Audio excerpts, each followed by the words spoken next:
साथ संगत जी बड़े प्यार से कहना जी। धन निरंकार जी।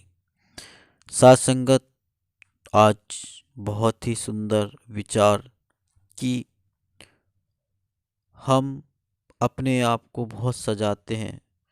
क्या कभी हमने सोचा है अपनी आत्मा को सजाने का? आत्मा सस्ती कैसे है? तो आज इसी पर करते हैं चर्चा, बढ़ाते हैं ज्ञान को और लेते हैं इस निरंकार माता शुद्ध दीक्षा जी से रहमते। दास निवेदन करा कि अगर आपने अभी तक चैनल को सब्सक्राइब नहीं किया है तो संदेश निरंकार का चैनल को सब्सक्राइब कर दीजिए और बेल आइकन भी प्रेस कर दीजिए। साथ संगत आध्यात्मिकता क्या है? वास्तव में आध्यात्मिकता पूरी तरह से अपने आप की पहचान है। साथ संगत अपने आप की यह समझ कि मैं कौन हूँ, कहाँ से आया हूँ, अंत में कहाँ जाना है। मैं इस धरती पर केवल एक यात्री हूँ। मेरे जीवन का उद्देश्य है आनंद पूर्वक जीना। मैं किसी अनुपम शक्ति के द्वारा बनाया गया हूँ। यह शक्ति कौन है, कहाँ है? मेरी सांसों, विचारों और कार्यों का नियंत्रक कौन है? क्या मैं इसे जान सकता हूँ? क्या मैं इसे देख सकता हूँ? इन सब प्रश्नों के उत्तर जान लेना और आत्मा के आधार पर इनका अनुभव कर लेना ही वास्तव में आध्यात्मिकता है। साथ संगत इन सब प्रश्नों के उत्तर मिलना तभी संभव हो पाता है जबकि व्यक्ति अपने अहंकार को तजकर विनम्रता पूर्वक वक्त के सतगुरु के चरणों में समर्पित होता है। साथ संगत इंसान अक्सर यह समझ लेता है कि आध्यात्मिकता और धार्मिकता दोनों एक ही हैं, लेकिन नहीं। आध्यात्मिकता और धार्मिकता में बहुत अंतर है। धार्मिकता केवल बाहरी आवरण है, जैसे कि शरीर और आत्मा दोनों एक नहीं है, दोनों अलग अलग हैं। आध्यात्मिकता इंसान को ऊपर की ओर उठाती है। अध्यात्म यानी कि आत्मा को ऊपर ऊपर की ओर उठाना। धार्मिक व्यक्ति केवल बाहरी दिखावे में रह जाता है। साथ संगत बाहर से कितना अधिक चमक दमक हो, कितनी अधिक सजावट हो, इसी पर इसका ध्यान टिका रह जाता है। जैसे कि आमतौर पर लोग शरीर को सजाने में ही रह जाते हैं, आत्मा को सजाने की और उनका ध्यान कम ही जाता है। सासंगत आध्यात्मिक व्यक्ति कोई भी ऐसा कर्म नहीं करता जो कि आत्मा के खिलाफ हो। आत्मा के खिलाफ उठाया गया कदम समाज के लिए या फिर संसार के लिए भी नुकसानदायक हो जाता है। सासंगत इसलिए वक्त के सतगुरु समाज के लिए कुछ आदर्श नियम बना देते हैं। वह जानते हैं कि इन नियमों के खिलाफ जाने पर व्यक्ति आध्यात्मिक नहीं रह जाता। जो व्यक्ति इन नियमों का उल्लंघन करता है वह आध्यात्मिकता से दूर होता चला जाता है।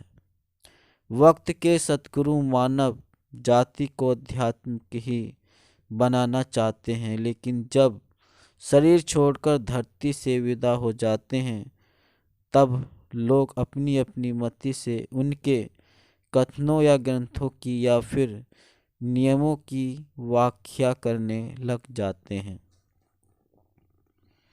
और इस तरह आध्यात्मिकता धीरे धीरे लुप्त होती चली जाती है। वह धार्मिकता का रूप पकड़ लेती है। जब जब धार्मिकता अपनी चरम सीमा पर पहुंचती है और आडंबर बढ़ जाते हैं तब तब निरंकार परमात्मा मानव का रूप धारण करके मानव जाति को आध्यात्मिकता का पाठ पढ़ाने आते हैं।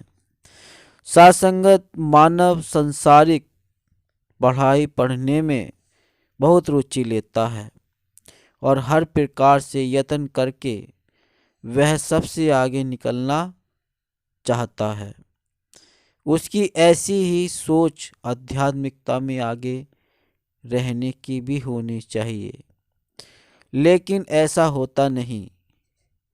संतों महात्माओं को बार बार चेतावनी भी देनी पड़ती ही है कि समय बीत जा रहा है, तुम अपना सबसे ज़्यादा जरूरी काम परमात्मा की प्राप्ति सबसे पहले कर लो।